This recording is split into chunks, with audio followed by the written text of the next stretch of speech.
and your research. Well, for philatelic knowledge, everybody, I would say most exhibitors have it because they have been collecting and studying for a period of time and have spent a portion of their savings. A lot of their savings are crying the material for the exhibit, so they should know, what they have been buying. But when it comes to exhibiting postal history competitively, not all exhibitors know how to show the material in the best possible way to impress judges. It's okay if you want to do a display in a club level or at other non-competitive exhibition, but when it comes to competitive exhibitions, you need to do your best. So some exhibitors might think a picture is worth 1,000 words. I mean, everybody knows this world famous painting hanging in the, I think it's an Oslo National Museum by the famous painter Edvard Munch. And probably a picture like this, you probably don't need to say nothing. I mean, everybody knows. Okay. But without proper description, even a world rarity like this in the Mauritius Postal History exhibit is unable to persuade the judges to give top score for philatelic knowledge. Just showing the cover, maybe in the court of honor, is good enough, but in your exhibit, without any descriptions, the judges will probably be impressed by your wealth, but probably not your knowledge. Anyway, many exhibit pages are like the previous one in your postal history exhibit. There will be lots of points in knowledge and research and can have a disastrous effect on the medal level. And then you might see the exhibitor be showing this face when he sees the result of the exhibit. He screams at the judges, at the feedback. So why is it so important? Because knowledge and personal studies account for 35 points. So it is essential to get as many points as possible in this category if you wish to get the high medal. Now, how to do it? Why you need to get as many points as possible in knowledge?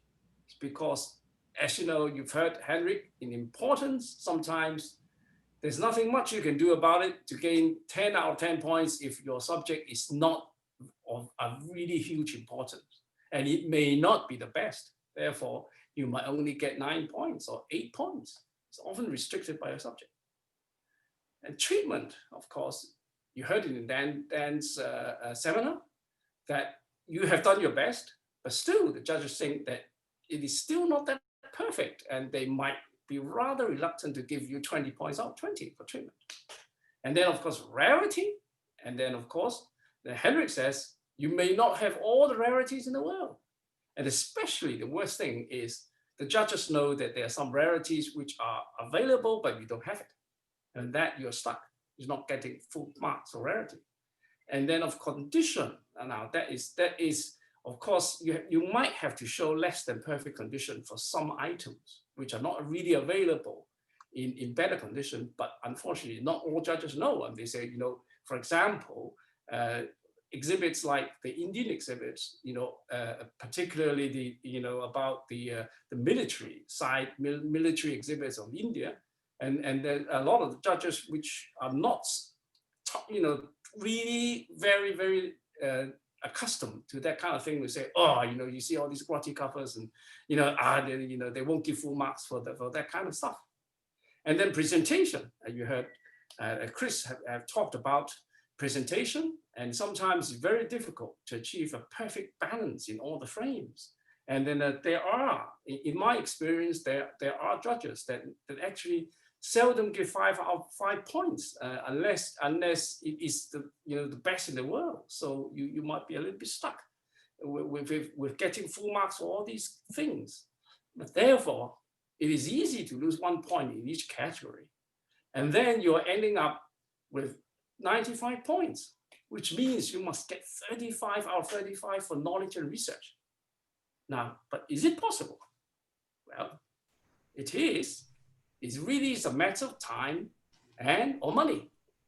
Of course, time is the own time spent doing research. And it would take many months or years, but would cost relatively little. For example, I'm sure many of you have actually studied something for the best part of your life. I mean, Henrik has spent, I don't know, maybe 20 years, 30 years, doing his research. Many of us have done that. Be a recognized expert in the area you're exhibiting. Now, I mean, if you are a well-known character, in that particular area, then when it comes to exhibiting, some judges might get sympathetic and say, he's the expert, he knows everything. Okay. Of course, the best way actually is to write a book or books or articles in well-known publications like the Non-philatelic, of course, Collectors Club, and all the maybe specialized societies journals to show yourself, to advertise yourself that you are the expert. And of course, the final way to do it is to hire someone knowledgeable to do write-up and research. Well, there's no rule to say that you can't hire anybody to do write-up and research, particularly, for example, the technical side with the presentation. I mean, sometimes, if you are not really an expert in computer and etc., it might be a little bit difficult. And some expert might be able to help you to do all the setting up, etc. There's no rule against that. The only rule is that the material must be owned by you. So, but however, this would cost much more money, especially if the hired person is an expert. So, how do you show philatelic technology exhibiting? Now, this slide actually comes from our Streamline Seminar 2, which you can actually download from the Postal History website. Okay, now this slide actually talks about implicit knowledge, which is material selected to tell the story. Explicit knowledge, which is explanation and analysis in the write-up, basically is just how you write up, how you explain the material in your exhibit. And of course, personal research, which is if you find out, not all subjects can have much personal research because it might be a well-known subjects and there's not much new information available or what you can find. So, okay, implicit knowledge is shown by the choice of items reflecting the knowledge of the chosen area, and the material included or excluded from the exhibit able to tell the philatelic story. So this will indicate a strong or weak grasp of the chosen topic. If the exhibit consists of mostly common covers showing common rates, routes, or markings, okay, then, for example, I mean, if you have a rate exhibit, I mean, only showing the very common single rates, without multiple rates, registered, late fee, etc. And for example, in a Macaulay exhibit, just showing postmarks and stamps without covers, knowing that these postmarks can be found on covers. See, such exhibits will not score well in knowledge, or sometimes even rarity, if missing material includes difficult to find rates, routes, or markings. Okay, I'll come to that. There's a little dilemma about this one. If the exhibit is just accumulation of rare covers without any connection to each other, now what sometimes we call missing link, or you can't pop, the story becomes choppy, and there's deficiency in philatelic knowledge, and the judges would not give high rarity points, but would give higher rarity points because you've got all the rare items. I mean, he looked at rare items, you can only give, it's a rare item, one or two known or unique item. And then he has to give you some points for rarity. But however, he might give less for knowledge and treatment points. Having said that, the judging trends tend to evolve. I mean, this is something maybe 10, 20 years ago, the judges would look at it that way. But things have changed a lot because, we are supposed to evolve. And implicit knowledge tends to be judged under treatment nowadays, where you're talking about how and what and how you show an exhibit in an exhibit. So, for example, if you were showing something using very common covers or something like that to show the subject, you might actually maybe not lose too much point. The treatment points you might suffer. Anyhow, the most important thing nowadays when we talk about knowledge is explicit knowledge, which is how you describe what you're actually showing and how you impress the judges with your description. The items, for example, the covers or postcards or whatever, should be properly and accurately described. Now, this is very important because although that actually when you come to judging an exhibit and you've got maybe 80 pages, 128 pages, it is true that all the judges have time to look at every single page. So, I mean, you are chancing it if you made mistakes that the judge might find out. But unfortunately, if the judge happens to find one page with a glaring error in it, now the judge might think that your knowledge is not as sound as it seems, and it really might affect his judgment when he gives points to your knowledge. So, I mean, you cannot afford to make a single mistake in any of the pages. Okay, well, the practical thing is this text you use to describe your item should be clear, concise, and easy to read for everyone. But most of us have actually accumulated so much knowledge about your material and just tend to write a lot, on the pages. But I've seen exhibits like that in the past, which is the whole, you've got a small cover in the middle and the whole of the page is covered with text. That would not achieve balance of text and material, and it might actually affect your presentation. So that is not, you have to be clear, concise, and easy to follow for everyone. And then all relevant markings and rates are noted with emphasis on aspect for which the item is included. For example, if the focus is on rates, you have to talk about the rates, and on the markings, talk about markings. Okay, so what's personal study? Personal study is basically how you're going to describe your item. For example, in the rate description, it includes what is being sent. I mean, for example, is it a letter, a postcard, and the postage, of sending the item, and the exact period of the rate was in effect. When you're talking about route description, you want to say where and where, from where to where. And then, of course, the period of operation is very important. And whether there's any route interruption or the consequence of that, and maybe the letter, the mail has to be rerouted somewhere. And then in the Markov exhibit, the description, the proper description should include location of use of the postmark, the earliest and latest recorded date, the color of the marking, well, it's too obvious. Sometimes you may have 3 different colors of the marking, and it's maybe some unusual usages. Okay. So in the 2C exhibit, in addition to the above, what I've talked about, and because you've got non-philatelic material, but you've got to be very careful that your non-philatelic material is not overwhelming the philatelic material. Well, there is no rule to, there's at the moment, you've heard about the treatment, there's we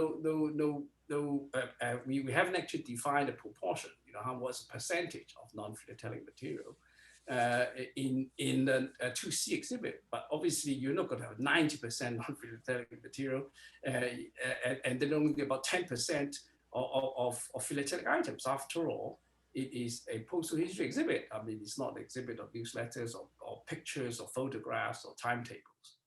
So there is a proper use of non-philatelic items. You shouldn't actually put something which is totally irrelevant to the subject. And you will find that the so-called the authenticity of the non-philatelic material. I mean, some of the philatelic materials are fake, or maybe a reproduction. But obviously, if you're talking about a government document or something, you're unlikely to get the original. So, I mean, obviously, maybe a photocopy is allowed, right? So this is just a made-up example of how you describe the cover. Okay, so this covers obviously it will be on an exhibit about transatlantic mail. So I mean the destinations, of course, you talk about USA to France. What you have got here, I mean, if you look at it, it's just Baltimore to Paris, April 7th, 1851, hand stamp paid in numeral 5 is very much a catalog description, and you must try to avoid that. And furthermore, you know, there's a little ship here. I mean, what does it mean? I mean, okay, so can it improve it a little bit by adding a bit more? Still not better. You're just describing the postmark and the box colonies and Article 13. I mean, you know, it's nothing much. I mean, you still have very much a catalog description and still have got a clue. What is this? Right, just improves it a little bit. Now, this bit actually explains, there's a 5 here. It explains actually this is what it is. It's actually a rate mark. It's actually a British open mail rate paying to the port of departure. And now it's got, oh, this is a Cunard ship Canada. Is a silhouette of the ship. So what's got to do with it? I mean, maybe, well, the judges could assume, or you could assume that, oh, this letter must be carried by this ship, but it doesn't say. I mean, you know, showing this may not help much. Well, okay, so there's more explanation about the colonies and article. You know, under the 1843 Franco-British Treaty, and you've got this marking about the letter bill. Okay, it's helpful, but still incomplete. You can do a little bit better, actually, by explaining the other marking, like the 15 centime mark, and the rest of the markings are here, and then a little itinerary of the ship, you know, of the ship RSS the Steamer Canada. So everything is explained here in the description. So you needed quite a lot of descriptions and not just a catalog description for the mark. Let's see an actual example of this description. It's an excellent page about the parcel, the carriage of parcel to Danish stamps. Okay, it's got a great rate treatment. I mean, it says the rate here. Okay, is the parcel within a certain period to Greenland. Okay, and there's a storyline here about the parcel. This is actually a piece, is a letter, I think, attached to the parcel. Okay, it's the parcel going to Greenland has to be carried by an agent, the so-called the Royal Greenland Trading Company, and then you talk about the description here. I think which I can use this magnifying. You can actually see it clearer. You see the domestic parcel. Let's talk about domestic parcels. Got the parcel rates very clearly here. So it's got the storyline. Mail to Greenland could be sent at domestic rate and had to be addressed to the Royal Greenland Trading Company. Okay, and there's a little bit about stamp details which are going a little bit later. And this, of course, this is a description of what it is, which is a parcel card. And then you've got the description of what it is, not apparent, because I mean, obviously, the exhibitor has actually worked out that this is a heavy parcel, 25 pounds by the rate it paid, and also the rarity statement. Okay, one of the 4 recorded parcel letters sent to Greenland. So now the beauty of the knowledge of the exhibitor is also this additional, so-called additional knowledge. You see, which explains why there's a little number, why 298, and what was this? So it says here, 298 on the upper corner is the registration number used by the Royal Greenland Trading Company during this transportation from Copenhagen to Greenland. And then he also deduced the date of the parcel by the studying of the print numbers of the used stamps and the shipping list, which is really quite remarkable. If you look at the date stamp, so I'm not an expert in the area, but you can't really see the year. You can see the date, but not the year. So by deducing, by using the shipping list, and then this information about the print run, print number, the use stamps, I mean, he deduced that this parcel must be sent in 1881. Anyway, okay, so we look at the next slide. Now, this is actually a proper exhibit page about is a route exhibit about the foreign mail via Indochina. In Yunnan, the mail could go in several different routes, and then one of the routes, which is maybe a scarcer route, is actually via Tonkin, Indochina, from Yunnan. So you could see that the exhibitor, first thing he said is a rarity statement, earliest recorded cover from any of the Chinese imperial post offices in Yunnan.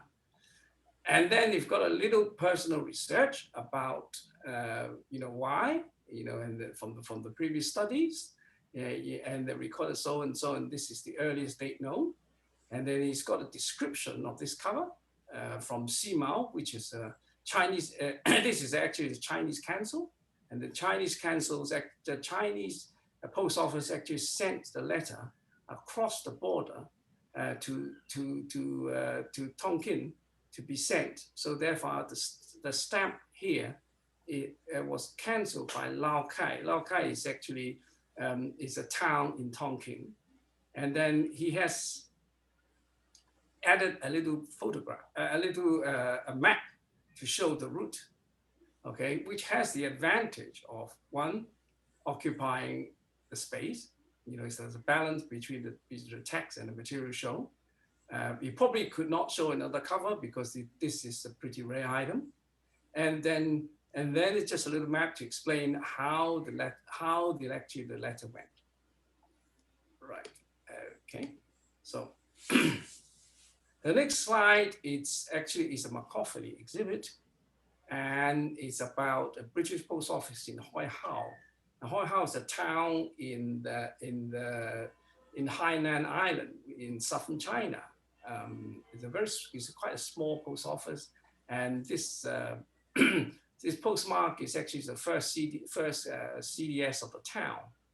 Now, we've got the proper description of a Macaulay exhibit about the ERD, which is earliest recorded date, latest recorded date, the type found, and they explain about the postal agency, etc. And the interesting thing is here that he showed a stamp, the $1 stamp, you see, which is highly unusual. I mean, he didn't actually say it's very rare because probably doesn't know. I mean, in a Macaulay exhibit, in the regulation, the stamp does not matter. I mean, only you need a postmark, a clear postmark on the stamp. But that you won't say is a rarity. Although, I mean, if you have the knowledge, you probably say that it's compared to the other common values, which is one of the postcard rate, letter rate. $1 must be a nice, very heavy letter or a parcel. So it's relatively rare. But this is more of a knowledge problem than rather rarity problem. But what he's showing is a bit of personal research here, showing how the index letter C, the different variety of the index letter C facing different directions. Although you don't talk about this is a major rarity or something, but it is actually some personal research, of some interest, that he probably gained knowledge it gained points in knowledge rather than actually rarity points. Okay. So after all the postal history aspects have already been appropriately described, a brief note of traditional aspects of the stamps and postal stationery can be used if space permits. Now, this actually shows that the exhibitor has knowledge of the stamps and stationery, and particularly when these are relevant to the postal history. Now, but be careful not to go into great details about the adhesive stamps. You don't talk about, whether it's a plate 2 or whatever printing, and you go into the great lengths about the stamps, or it's got a perforation fault or whatever, or there's a printing fault or something, unless it really is significant to the postal history side. So if the information regarding the stamp is wrong, oh, that's bad news. I mean, that if the judge knows, then it would probably affect your knowledge. But if you're giving too much details regarding the stamps of stationery, it might affect your treatment score, because they say, oh, this postal history and your treatment is rather more of a traditional side. Okay, there's another example showing the use of the Bordeaux printing of the cerise stamp it used in China, which is fairly rare, and there are maybe only half a dozen covers known, because the Bordeaux printing was an emergency printing when Paris was surrounded, and it's an imperf stamp, and then and used in China. It's only maybe one batch was actually sent to China, and then there was a little description at the bottom here, showing a little small history, about the stamp, which is not, I mean, not really. It's just it's like appendix, and not really sort of in the major description, which is very much postal history of the talking about the special rate of the cover actually sent through the so-called the summit route before the opening of the Mont Cenis tunnel. So personal research, there are different sources, and of course we should go for the primary source of the research, which is that archive. You go and hit the archives, you go to the British Library, you go to Smithsonian, you go to government archives, post office archives to do your own research. And then of course you got the help of contemporary newspapers. Sometimes you got to be careful because they might have printing errors. But anyway, it's better than actually other sources. For example, there are other public and internet internal memos and notices. Of course, you get the airline, ship, railway timetables. You can do your research, and then sometimes letter contents can be very helpful. And then, of course, eyewitness accounts, particularly if you have some military mail. You look inside, they might might say that somebody 1,000 soldiers got killed or something, which would be interesting. And then I've got a secondary source of the personal research come from published books and auction catalogs, which you've got to be very careful, because some of the auction catalogs are not actually doing a good job, and they might have mistakes. Study group publications, there are specialized public study groups which has some specialized knowledge. Information from the internet, not so reliable, because if you say that the other websites actually basically copying things from the other, and if one got the information wrong, then the other might got it wrong. The tertiary source is actually from fellow stamp collectors and stamp dealers, auctioneers, very helpful people, and often give you the correct information, but sometimes it depends on where they got the information from. I mean, if they got it from another friend or something, it might not be accurate. So for personal research, I would actually go for the primary source. It would take a lot of time and probably money to travel to for example, if you want to go to the Ceylon archive, you have to travel to Sri Lanka and etc. I mean, but it's a proper way of doing it. If an exhibitor can make a fact-based rarity statements relying on extensive recordings of known material from personal research, and this, of course, will be considered positive in the assessment. If you can actually say, oh, this is one of 5 known of an item, and then you can you can quote, oh, this is where I got this information from. I mean, that is certainly points added to your research. And if the exhibit of a well-studied subject provides an appropriate, fresh approach, these are points for knowledge and personal study. New discoveries should be given full coverage in accordance with their importance. Not often you have new discoveries, particularly in well-studied subject. But if you happen to find something new from studying the primary source, then certainly you would note it. Major discoveries deserve important coverage and recognition and should be identified by the exhibitor.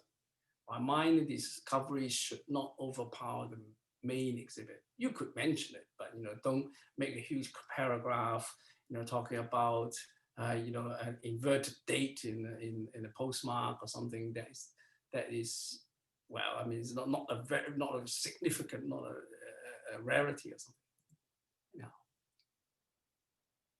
Right. For exhibits where obviously a great deal of real research has been done, a very large proportion of the total points may be given for this research.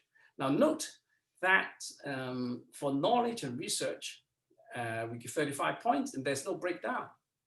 Now the reason why is perhaps because, as I've already said, not all subject has new research, you see, or personal research.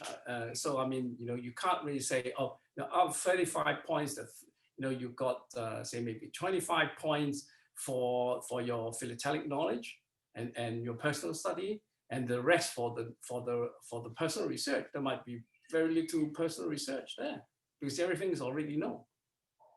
Where appropriate, I mean, references could be given to the exhibitor's own or other previously published information.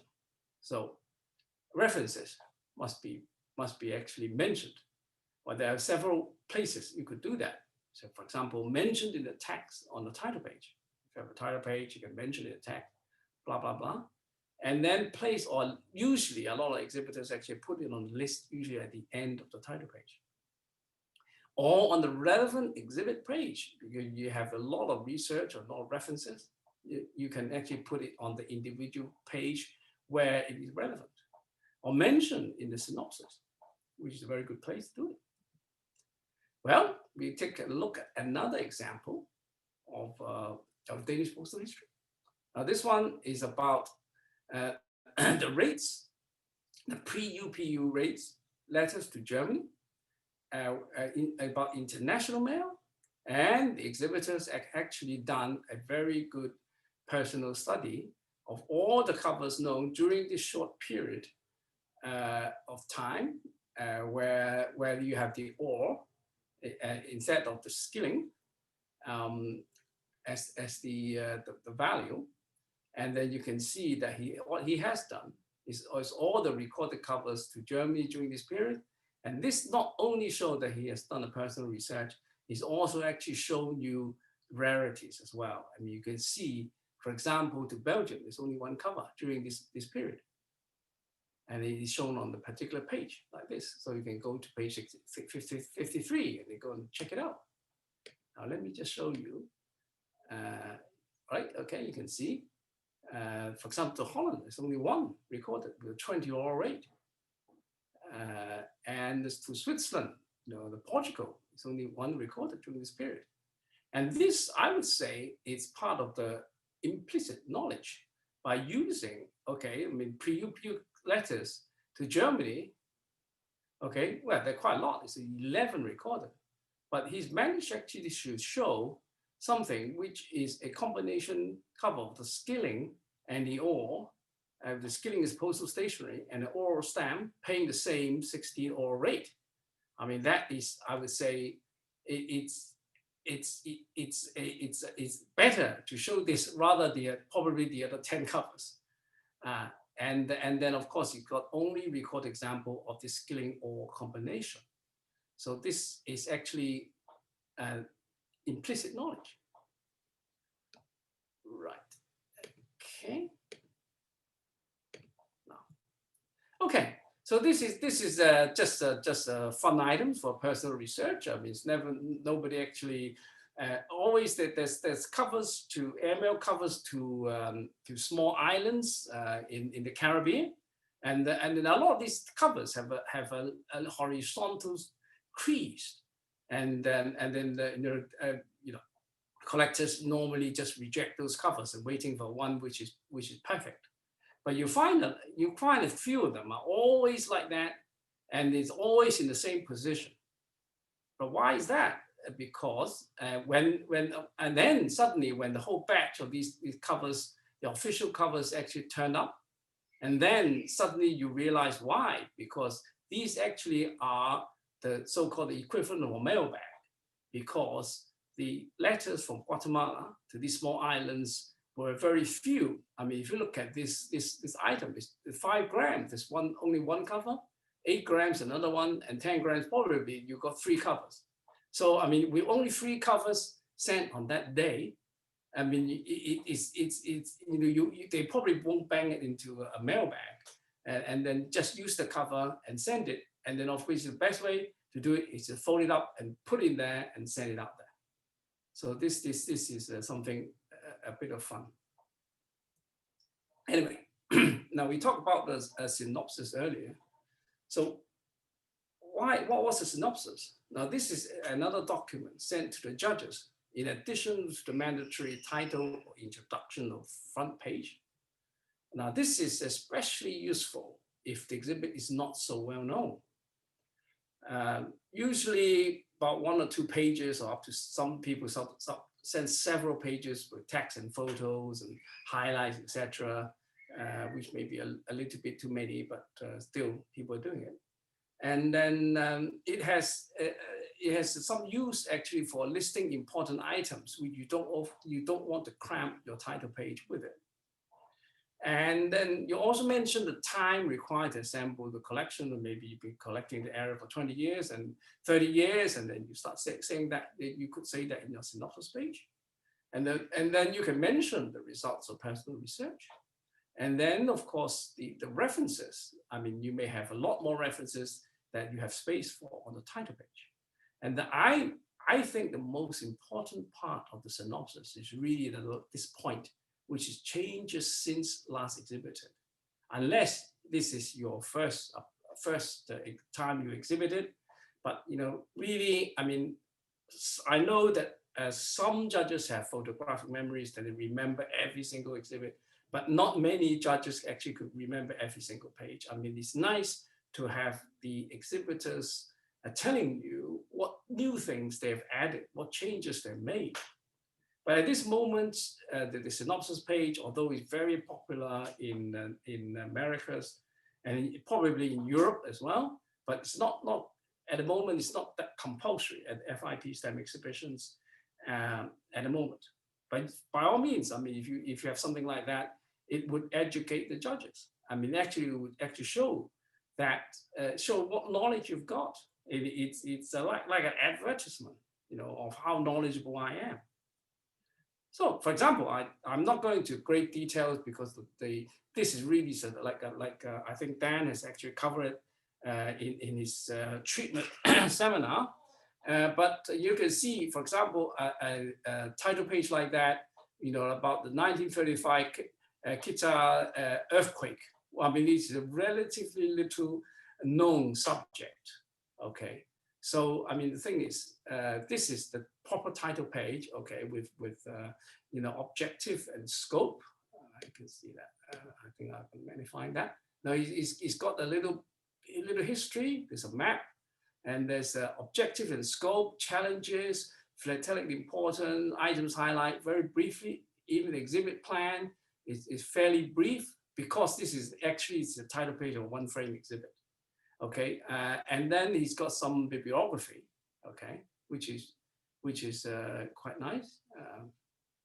Okay, then with the synopsis page, you could do a lot more. You see, it's quite heavy. You see, you can see a lot more details about the history, a lot more details about the recorded number of covers known, and of course the mention the scope again, the treatment, how he treated the subject, and then there's philatelic importance, well, and the knowledge, my knowledge, my research, how rare these things are with less than 200 recorded covers, highlights, changes after, this is things, changes after 2019 exhibition, you see. All right, and then these references. I mean, basically, some of his own publication. I mean, that is obviously this will be sent to the judges before the judge actually sees the exhibit. But if a judge actually sees what he has written, I mean, he will be impressed, and he will very much look forward to check it out. Whether he's done all this in his exhibit, and if he has done all this, he's going to get a favorable assessment. Anyway, altered material. Now, this is also technology. Covers with enhanced postal markings. Postal markings added or removed, stamps added or removed, or extensive repairs. I mean, these covers should not be shown because it's obviously that they are not the best items. But sometimes it is sometimes it is unavoidable. If you've got, for example, a very rare item, I mean, with the stamp torn off, or maybe the post office enhanced slightly by somebody or something, but you have to state what's there. I mean, that's your knowledge. I mean, and then doubtful items will be referred to the expert team for further assessment by the judging team. And the expert team will, of course, examine some of the items on the frames. If they note something, they will, of course, check it out. And if the items are obviously forgery, then you will have problems with marks being knocked off. And the marks actually the expert team would recommend a dropping of points from the exhibit. But from where? I mean, usually it's from knowledge, because it is really the knowledge of exhibitor that the exhibitor should know that he has put the forged covers in his exhibit. Right. So what is this? This is actually is a grotty cover. It's just torn, it's dirty, and it has a fake mark. Unfortunately, somebody put the Shanghai paid mark on the cover, probably because it was so grotty, and the forger bought it cheap, and just to make it sellable, he put a postmark there. But obviously, the exhibitor has done research, and it is better than what it seems. I mean, it is actually it's a cover recovered from the Colombo wreck. So and furthermore, it's the only cover known to him to Europe without the usual wreck of the Colombo cachet, because he's sent to France. And it is still in, it's not so bad conditions. So it just went through without further markings. But how to show it? He's got a fake mark there. If he had left it and the judge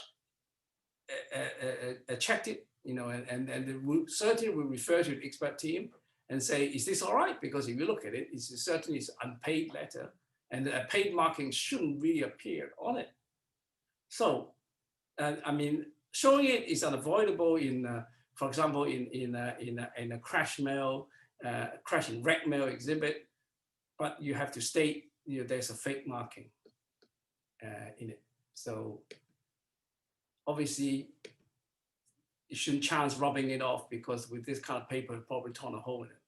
So you see, circular marking believed to be a forgery.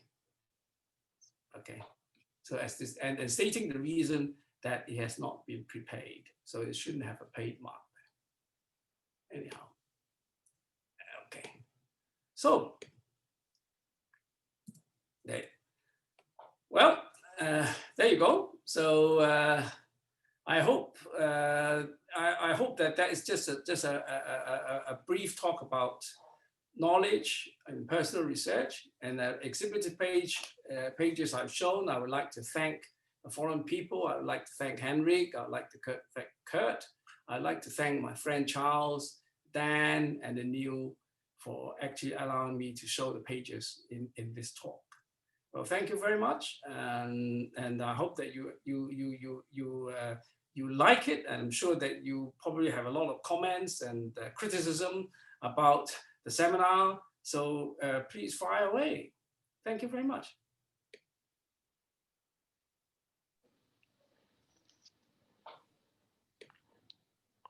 Thanks, Andrew. Yeah. Really nice presentation. Yes. So, any questions?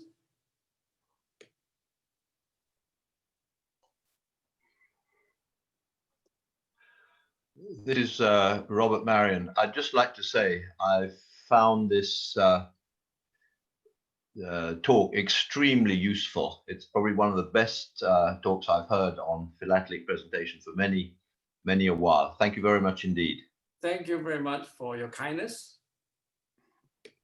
Yes, and actually, there is actually something I would like to discuss with, I mean, I see the list of participants. There are some very, very knowledgeable judges amongst all of you, and I would very much like to discuss this point about the implicit knowledge, which actually it did appear in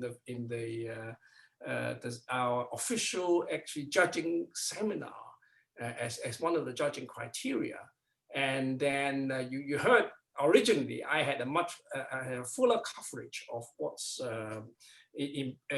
implicit knowledge, but I have discussed with my colleagues, especially amongst the Postal History Commission, Henrik and Dan Walker, about this issue of confusing confusing the treatment with the knowledge aspect. I mean, would anybody, for example, Henrik or Dan, wish to comment on this aspect? I can comment a little bit. I mean, yes, yes, please. I think it is clear development over time that 20, 25 years ago, you could get a lot of points in knowledge by just showing the right material without much text.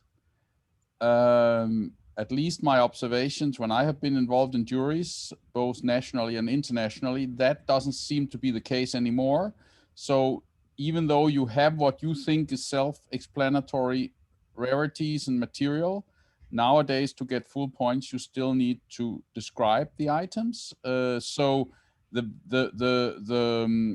significance of this implicit knowledge has gone down over time, and the significance of the explicit knowledge, so good descriptions, have gone up with time. That's just what I think is an observation that seems to be the case. And I think it's good that you should not just hang up covers on pages and expect everybody to know them, but you actually have to describe why you have them on the page. So yeah, but that's an observation.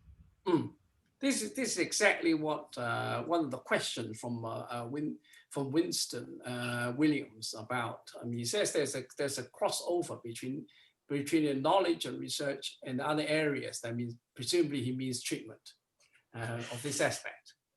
So you probably have answered his question.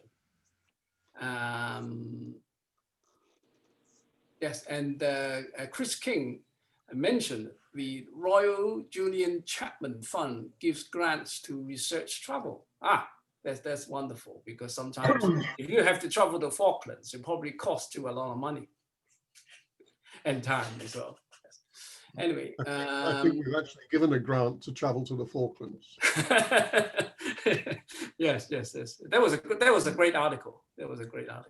Yes, there's just you know, someone could go so far in doing personal research is most admirable. Anyway, and there's a question from Fernando Prato.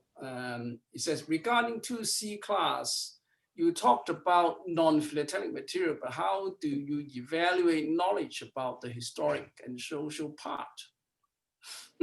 Yes, that of course, 2C is I mean because I mean you talk about the historic and social part, and there are points actually given to that that aspects of it.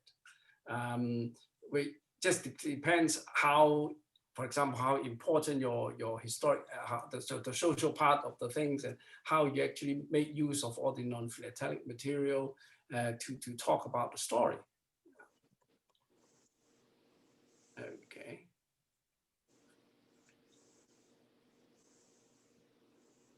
We need to repeat. Okay. Right. Eric Schurer have 2 comments from my experience as an exhibitor, but he has actually, Eric, you want to say something? Yeah, I just want to give some comments. I think these talks are very interesting and very helpful. Still, me being an exhibitor only and not a judge, especially in what the topic we have been talking about today, I really don't see too much ending up in the judge practice in most exhibitions. Yeah. It's like first thing is I think half of the judges cannot even determine between philatelic knowledge and true research, because true research is limited to a very low number of exhibitors, let's say 20–30% maybe. I don't know, maybe that's even high.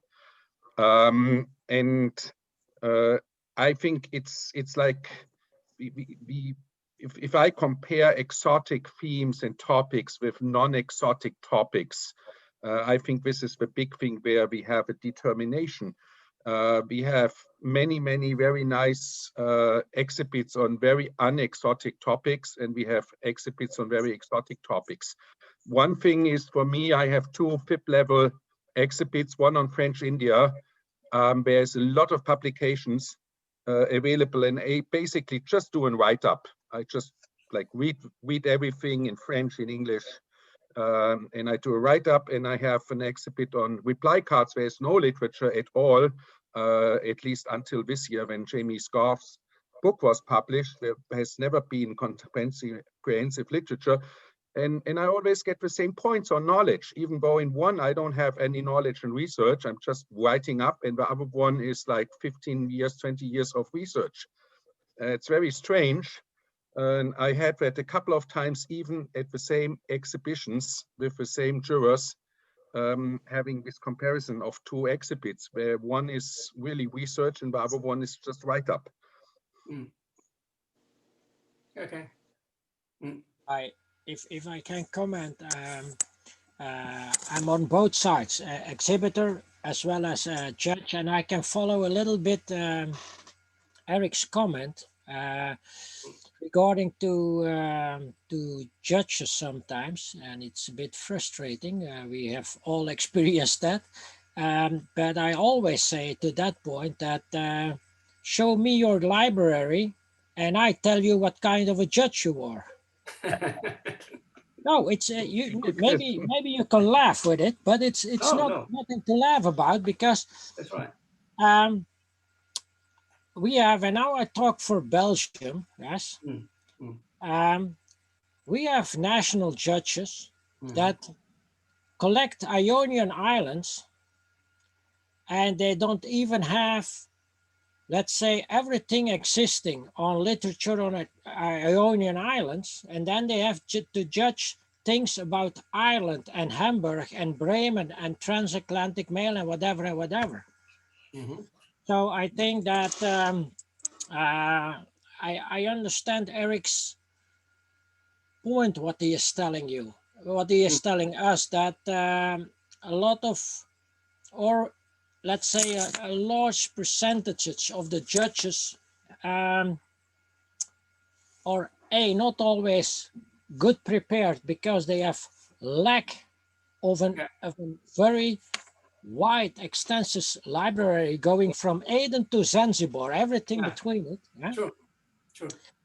And that gives problems if you go and reflect that to the level of the exhibitors. And that's why in what we told 2 weeks ago with Hendrik's wonderful presentation, that you have to explain to the exhibitors what could be approved or whatever, but you can only do that if you have knowledge, if you have an extensive library. Otherwise it will not work. And people like Eric, for instance, then they say, look, what's happening here?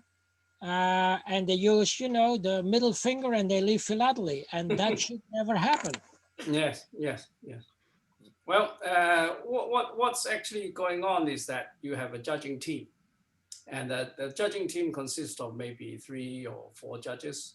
And nowadays is quite common that, for example, you've got say maybe 30 exhibits to judge, and you ask, or for example, member A, who's actually has not very good knowledge on certain areas, and why don't you just go and just to make some studies of that subject. Usually what you do, for example, the team leader would normally do is to just basically throw out, say, 30 exhibits to all your team members and ask them, look, who would like to judge these exhibits? I mean, obviously the guy who stick up his hand will probably have some knowledge in that area.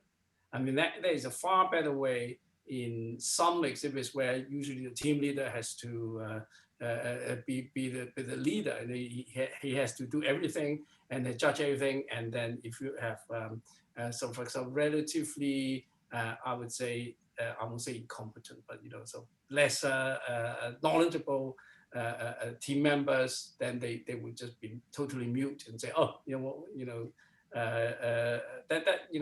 nowadays it just tend to be in the high level exhibitions, and you've got really good competent judges. That's what you usually do, so that everybody actually has to read up. You know, if they still don't know, they could actually consult people before they actually go to judge the exhibits on the frames. Yes. Yeah, Okay. Andrew, may I comment on Eric's comment? Yes. Yeah. Yes. So Eric, I understand completely where you come from, and I give you 80% right in what you are saying. But there is also I would just like to explain what's going on in those 2 cases. Yeah. So what is basically in the very well-researched area, there has been a lot of discussions among philatelists and judges what to do about these areas where, as you say, you need to get the right literature. And if you get the right literature, you don't have to do any own research, but you have to describe your items. But it actually says in the rules that in those cases, we are judging how you use the known information. So you can still, even though you have the book, you can still write that knowledge well or not so well. So basically, if you take out the most relevant information for your treatment, for your story, and you do that excellently, and you know everything that is available from that area to describe those items, we are not punishing for that, for you not having done research, because then there would be many classical areas that you could not actually exhibit and get 95 points for, and that is not wanted. That should be like that. So therefore, actually, and I think it's right that it should not be like that. So if an area is very well researched, we do, and it says in the rules that we cannot punish people from not having done original research. So we then judge the level of knowledge that the exhibitor has acquired. Now, on the other side, where I also come from, I mean, until very recently, when I put out those books, in my postal history exhibit, nobody had the information needed to understand that exhibit. So I had to describe that in a way that this original research, which has gone over 20 years in archives and so on, I had to try to put that on pages to make not only my knowledge available, but also make it understandable. And sometimes these, what I would call original research exhibits, they sometimes write so much text and communicate this research so difficult to the judges that the judges don't understand it. And then sometimes those exhibits don't get the credit they should have. So I'm just trying to explain what is going on in those cases. So in the cases where there's very little research and literature, a large part of the knowledge and research points are actually given for research, because you would have to do the research to make proper descriptions. And in the areas where a lot of information has already been published, most of the points in knowledge and research are actually given for how you use the research of others. So it's given more for the personal knowledge. But that is a wanted thing. So I'm just trying to explain what's going on. Okay, thanks. I've got a question from Nadar said. He's talking about if we have an error stamp used on a letter or stamp used for a very limited time, do we need to explain in great details or just a little in postal history class? Well, I think the thing is postal history is postal history. I mean, if you talk about too much, which certainly if you have something of a stamp of very limited use, you know, for example, the slide I showed about the use of Bordeaux stamp in China, you should certainly mention it, but not in great details. Otherwise, you know, if you start talking about, you know, what printing and great details about how the stamp error occurred or something, you know, okay, it's your knowledge. But the thing is, some judges, I'm saying some judges would say, look, I mean, you know, this is irrelevant, and it might even cause them to deduct marks if you do it all the time. Maybe one page or something, it probably wouldn't matter. But you know, if you keep doing it on every single page about the error stamps or something, then you might have problems with the treatment. You know, people think that you are just doing it as a traditional approach. Okay, I got a question from Pablo Palazzo. So what do you think about the use of census and this kind of demographic sources in order to show the rarity of origins and destinations? Yeah, by all means, I think one of the slides I show, one of the slides I show is just doing precisely that kind of thing about just a research and the rarities of origins. I mean, it just showed how many letters come from the different places, and you could do that. Right, Henry? Okay. Sure, Yep. sure, absolutely. I mean, doing you research on how much is available is part of knowledge, I think. Yeah, that's right. It's knowledge. What exists. It's Yeah. part of philatelic research. That's right. Okay, as from Hugh or more from South Africa, I understand that the synopsis is not judged, i.e. is not taken into account by the judges. Is this so? And if it is, will it change? In one FIP exhibition, the jury panel told me that they had neither seen nor read my synopsis. The subject was somewhat obscure. Okay, right. I think I've actually mentioned that if you have a really obscure subject, I mean, I think that the synopsis would be a good idea, because I mean, you probably have to quote a lot of references, which probably won't have space for the title page. Well, okay.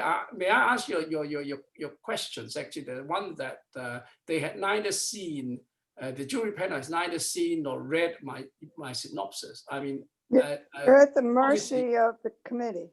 This is Pat. You're at the mercy of the committee. You send the synopsis in, but you do not know if the jury will see it. Some shows will pass that along, others won't, and you don't know ahead of time. Yeah. Well, I mean, if I receive a synopsis, I'll certainly check it out. Absolutely.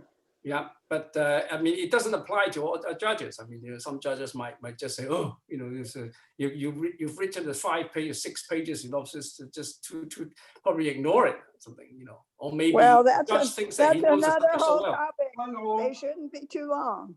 Yeah, right, Pat. Yeah.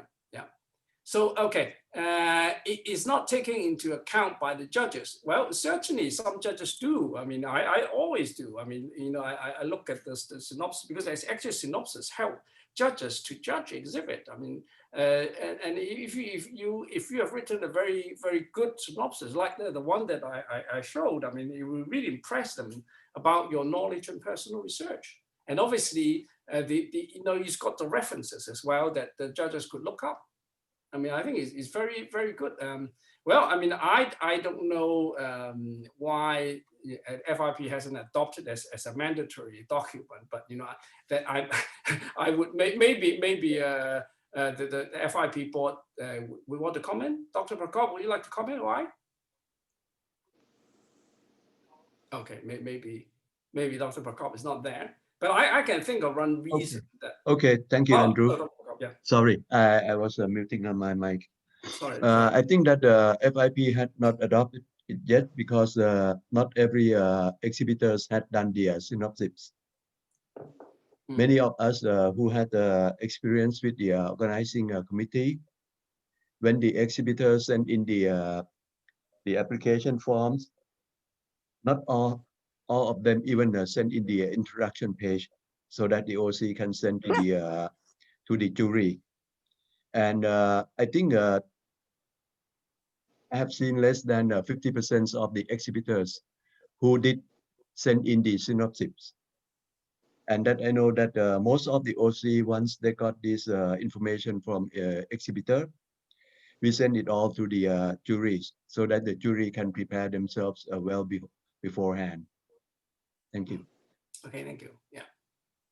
I heard, okay, right, thank you. I heard actually from, I mean, I think it's from just basically a jury chit chat about the problem with the synopsis.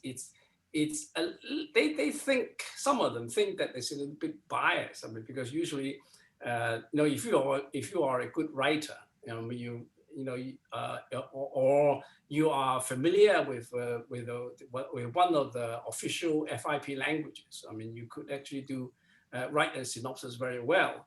But obviously there are other people, for example, maybe there's some Asians, you know, they might not actually be very well conversed with any of the FIP official languages. I mean, they might have difficulties in writing a good synopsis. So perhaps that's the reason why FIP still has not made it compulsory. But FIP has not actually banned you from sending a synopsis. I think by all means, I think when I exhibit, I always send a synopsis. I mean, it's a very good, I mean, at that point I stressed in talk about the changes since our last exhibit. I think it's very useful. I mean, anything you want to leave out, I mean, do not leave out that. I mean, unless it's your first time that you're exhibiting the subject. Okay, so, right, well, I've got another question from Pablo. He says, there are judges who do not like long descriptions and that sometimes works against a good description of the items in the exhibit. How can the concept of balance be understood between the text and the items that are displayed?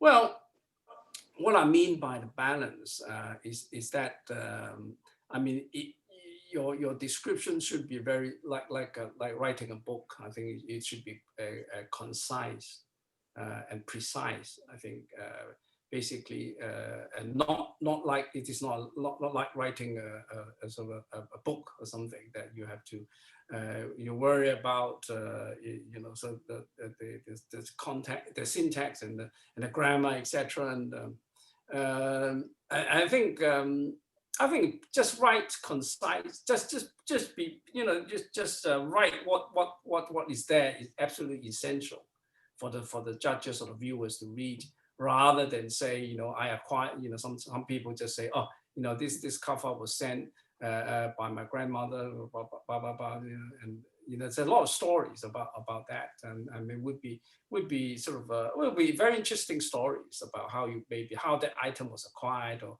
how that item came about, but may not be totally necessary. So I mean, obviously, if you write a lot of text and around the cover, I mean, it may not affect your knowledge as much, but certainly if you keep doing this or repeating this, it might affect something else like presentation, for example. I mean, if you have too much text on one page and no text on the other, you might affect your presentation. So knowledge, I mean, okay, that's knowledge, that's fine, but okay. So, anybody want to have any open discussion or say something? Andrew, this is Pat Walker. If I can Yes. add to your last comment about text. Okay. Judges have to read really fast. So thick paragraphs where all the information is like in run-on sentences are not at all helpful. You can take that same information and split it out in different places on your page, convey the same amount of information. So it's not that judges don't like a lot of text, we just don't have time to read it. No, it's quite right. We only got about 10 minutes, 10, 15 minutes for each exhibit. Yeah, right. It's very valid. I can also comment two small comments on text. First of all, stand back from your frame. If what you see is the text, not the items first, then you have too much text. If you clearly see the items first, it's probably okay. Second, I totally agree with Pat. So I like text, but I try to choose it wisely. So I use a lot of text on some very spectacular, difficult examples to show the depth of knowledge, but I do not do it on all the common or semi-rare items, so that, if there is a lot of text, there's a really good reason why there's a lot of text, because then you also signal when a lot of text is really needed and when it's not needed. But I think the most important thing is stand back from your frame. If you see the text mainly, you definitely have too much text. Yeah, thank you, Eric. I agree with Henrik, but I think the problem is that it's a bit human behavior. I mean, a lot of us philatelists, we are so eager to show off our knowledge, and we start to write.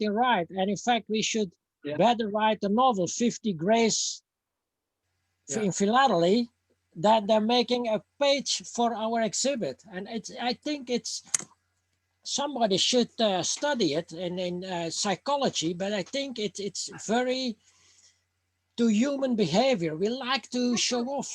We like to show to the judges, look, see what I know. And at a certain point, you get a very little cover, and the rest is all filled with text, and that's not the purpose. But I think it's human behavior. It's stronger than ourselves by moments, I think.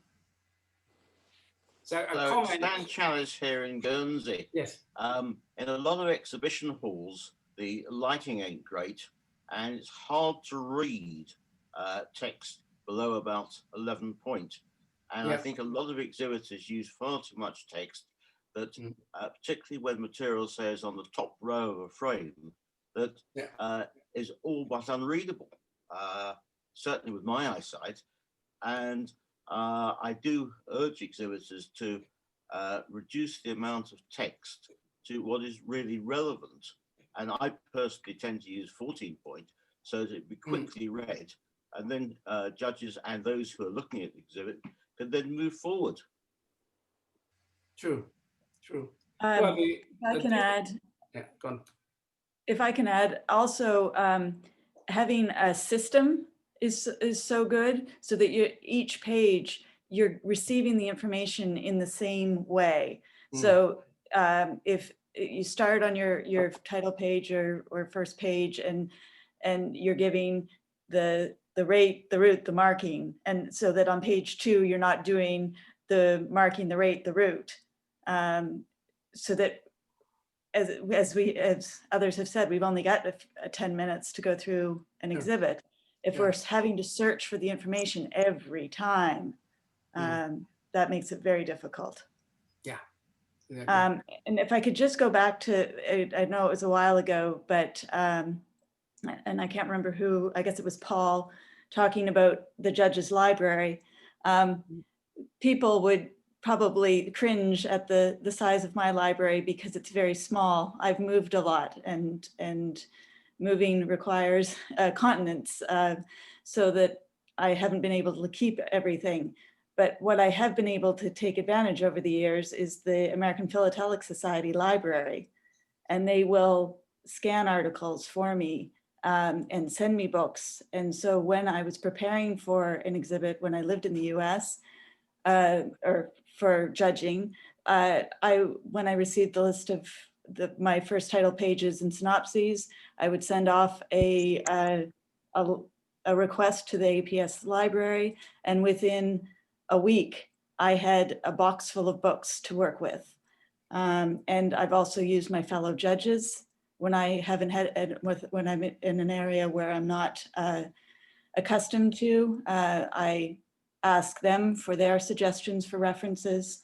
And then I also argue that there's a certain advantage to having somebody who's not as familiar with your area, because it does pick out some of those items of implicit knowledge versus explicit. If I don't completely understand the point that the exhibitor is trying to make, and the exhibitor is such an expert on that area, they just assume that everybody else knows what they know. I can say, look, it's not coming across in the frames. Yeah. And if you did this, this, and this to explain a little bit more, your own knowledge will come out much more clearly. So Sure. just a few comments on. Yeah, thank you, Jane. Yeah, very valid. Okay, now I've got a very technical question from Mauricio. I mean, he says, what is your opinion about using QR codes to link other relevant information and not written on the exhibit? Wow. Okay, so this is a very, very, very technical side of things. Yeah, okay, I'm okay with it. I mean, there's no other problem. But the thing is, I mean, I don't know whether all judges are so familiar with the reading the QR code using the cell phone or scanner or whatever. And yeah, it's probably, I don't mind. I mean, doing that. I mean, if you have your synopsis, you've got several QR codes, linking it to. But I think on the exhibit page, I mean, you start saying that, I want to quote something from what and put a QR code on the exhibit page. I think basically judges don't have time just to check it out. For the general reader. Hmm. It's for your reader, not That's your right. judge. Yeah. It's more for the reader. Judges They only want got to 10 follow or up 15 the minutes. judges. Okay, I hope that answers the questions. I mean, you could use it in your synopsis or for the reader. It's a lot very useful if you quote a long passage from something. But I think that the judges might not have time actually to go through. Okay, any questions? Well, Anybody want to make some comments? Well, about that QR code, I think, okay, it's a new modern technology, but to be honest, I don't see myself walking around in a FIP exhibition constantly with my phone on that QR code, and then on a very, very tiny phone screen, try to read that synopsis. I mean, I think it makes me nuts by the second exhibit, let's say the third maximum. So I think that QR thing, it's a nice thing for a lot of other purposes, but in an exhibition, on an FIP level exhibition, on an exhibition page, and then hide behind that code the synopsis, and then we should read it. Even as a visitor, I don't see it happening very, very soon. Really, I don't think so. It's more a burden than a pleasure, in my opinion. Yeah.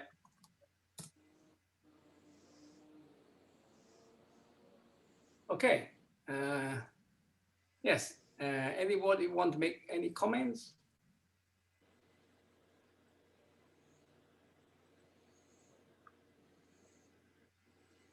Or have you got any wishes that you want to for the FIP Postal History Commission to do in future? You know, any sort of like seminars, webinars, like I don't know how to get a large gold medal in exhibiting, or you know, anything. If I may give you some suggestions, Yeah.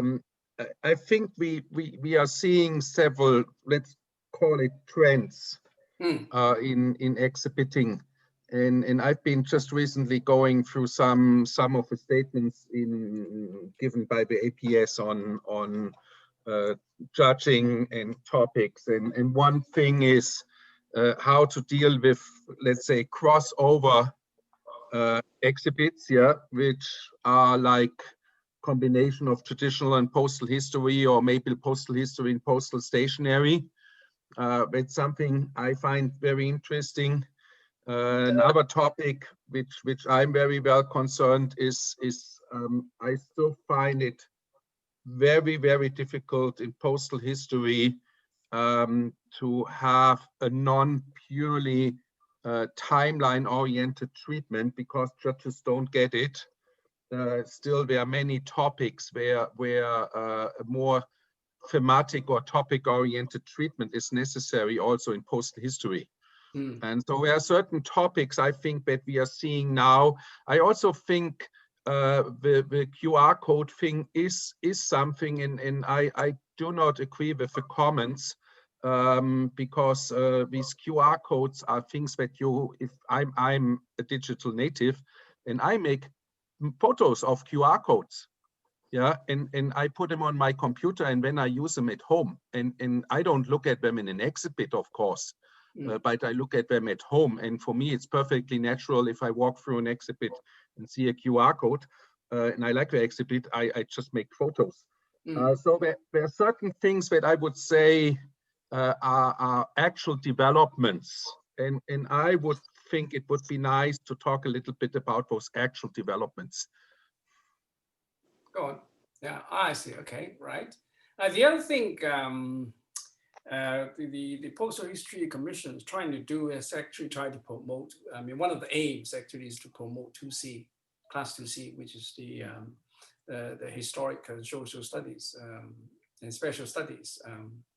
And so far, and we've been working on a project like that, and hopefully we may be able to come up with something in near future. I mean, certainly it's a very Class 2C actually is a very interesting way of showing a material. Is actually less mundane than actually showing covers after covers, particularly in postal history. I think, yeah, a lot of people are in favor of that. I'm sure. Chris King, you are an expert in 2C. Are you there? Yes, but I wasn't. I was actually just doing something else. So you'll have to ask me the question again. Oh, sorry.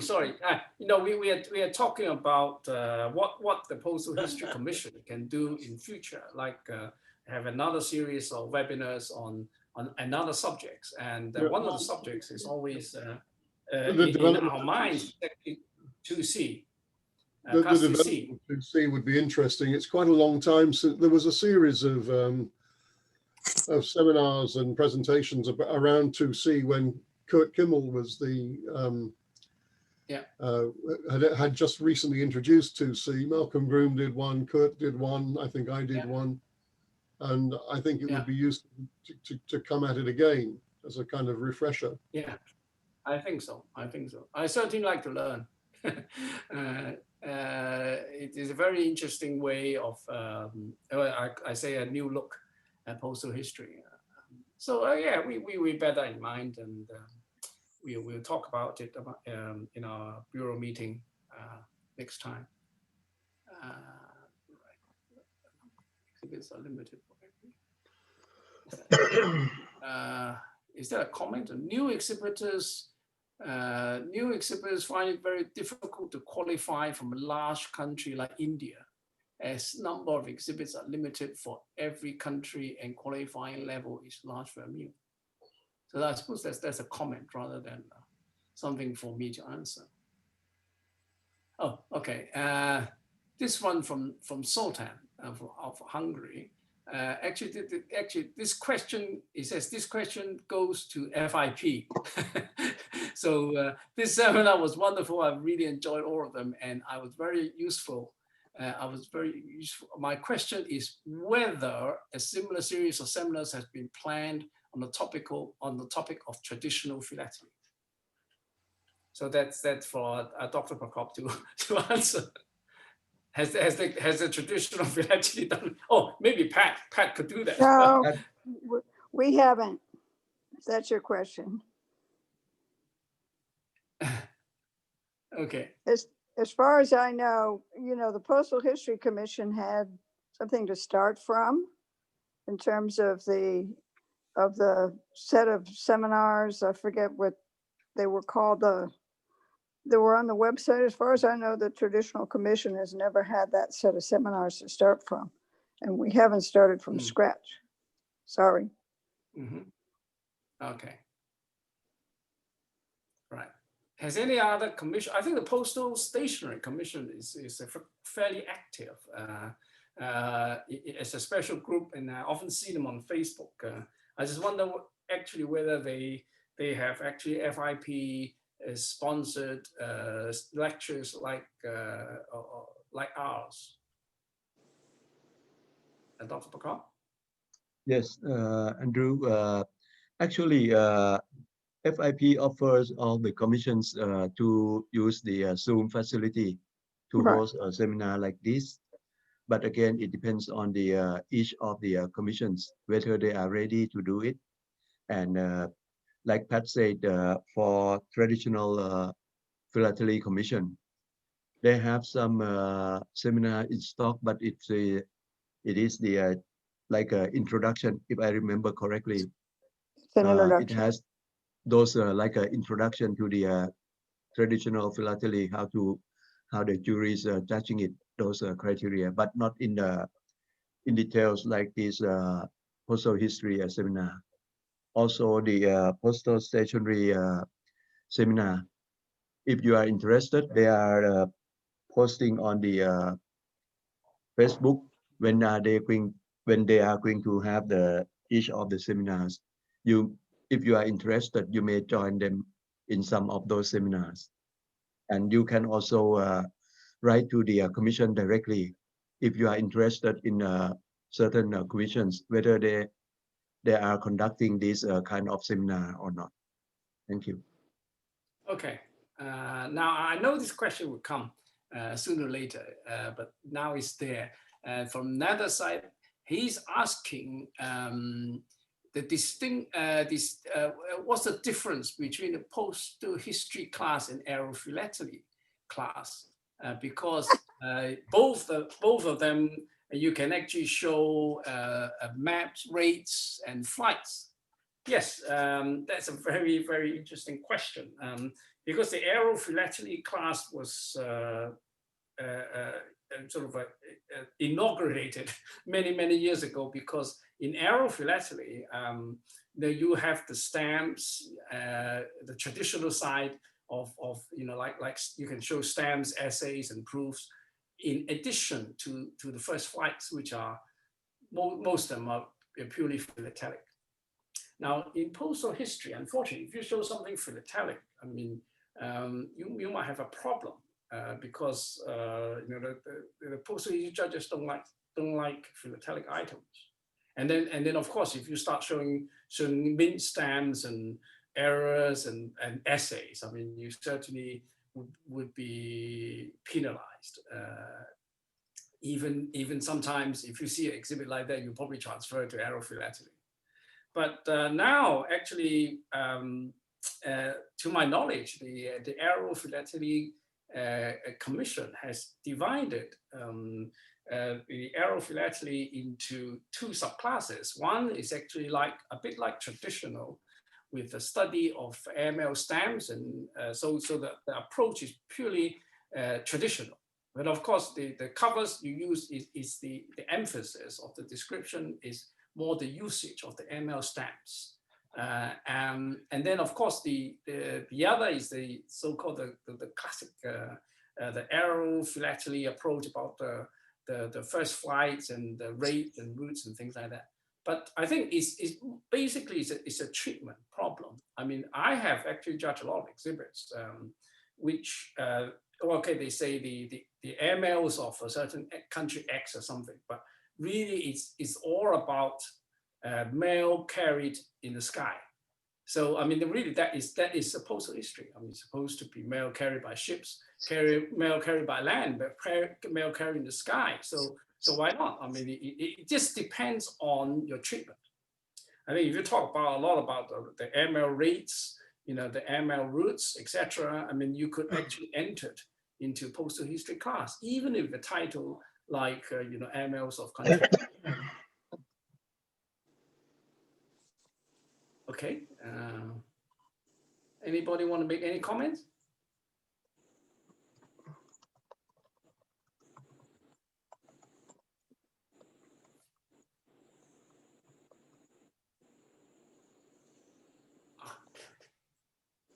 Let's see. Right. Can we include first day covers, telegrams, postcards, in addition to stamps for any thematic related LA Olympics? Oh, okay. It's just a sudden change of subjects from postal history to thematic. Oh, okay. Actually, to my limited knowledge in the subject, I think you probably could. There's no reason why you can't introduce any of these things in a thematic exhibit. I mean, it seems that the more varied the material in a thematic exhibit, as long as it's relevant to the story, I think the judges would find it more interesting than just using covers or stamps. But no first day covers. In thematic, if you go international and that's my experience, and you use first day covers, then the judges, they cut you from the left ear up to the right ear. So then your large gold, even the large okay, right. Gone with the wind. Yes. No, but I think what you could do is, if you want to show a pictorial postmark, you can actually window off the first day cover just to show the postmark, even if it's a first day issue of the stamp. Yeah, but then I agree on that, but then we're talking about the first day postmark. That's right. There's not quite the entire cover, right? Yeah. The first day cover. Then I understand that's all the commercial thing that the post releases to get to your pockets, right? Right. And that's something which you cannot do. That's my experience in thematic. I also did some thematic exhibiting, and if you did that, I remember the first time, and I was so happy with that first day cover, and it was in fact perfectly for the illustration and the story. And I remember the judge, he came to me and he didn't say anything. He was just knocking with his head. So I knew what time it was. Okay, good. The bottom line, Andrew, the bottom line with thematic is that the material has to be produced by a postal administration. So a postcard produced privately, or a picture postcard which illustrates something which has been produced privately, can't be used. And very many first day covers are produced privately as well. They're not post office generated. Yeah, so thank you, Chris. Yes. You're better off exhibiting in 2C, and you can use more material than you can in some parts. Right, okay. So, sorry, excuse me, I have a question, if you allow me, please. Oh yeah, sure. Yeah, go on. Thank you very much. Thanks a lot for you. Sure. Under postal history class, okay. is it allowed if I have postal notice, okay, from the administration? Can I put it under postal history class? And if yes, okay, shall I put the original one or just I put a photocopy small size? Because you know the postal notice sometimes it takes A4 size of paper. How big is your postal notice? Let's say size A4 paper. A4 paper. Oh, that's not very big. I think okay. I would actually prefer the original. I mean, if it's not like a huge one. But of course, if you put too many postal notices in your exhibit, it will occupy a lot of space, and which would have a detrimental effect to, because you're really using covers and things like that. You should supposed to show covers and usages, and then not just notices are very useful. I mean, just to demonstrate, say maybe the beginning, the inaugurate, the route, a new route, or the rate or something. Yes, I mean, if I were you, if I have the original postal notice, and if it's not huge, I mean, I would use there may be one or two. I mean, not the whole frame full of postal notices. Okay, I personally actually have some postal notices in my exhibit, which actually occupies a double page.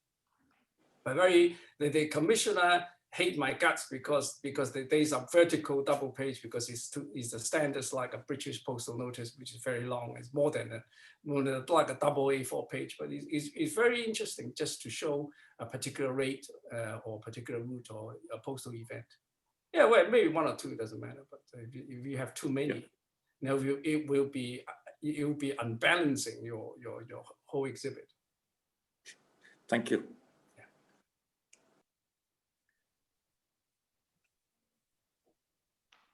Right. Okay. It seems any other comments from anybody? Okay. Well. All right. So well, in that case, in that case, I would like to thank everybody for participating. In fact, that there are a large number of you have actually followed all the webinars, from the start in August till now, and I know it's very, very tough for you because you have to sacrifice a Sunday to do so, but I hope you find these series of seminars quite useful for exhibiting, and they are sort of little snippets that you'll find it very useful when you come to exhibiting. And I personally would like to thank several people. Well, first of all, I mean, I'd like to thank FIP for sponsoring all the webinars that the Postal History Commission has held. And then, of course, a big thanks to all the speakers who has actually done a tremendous job.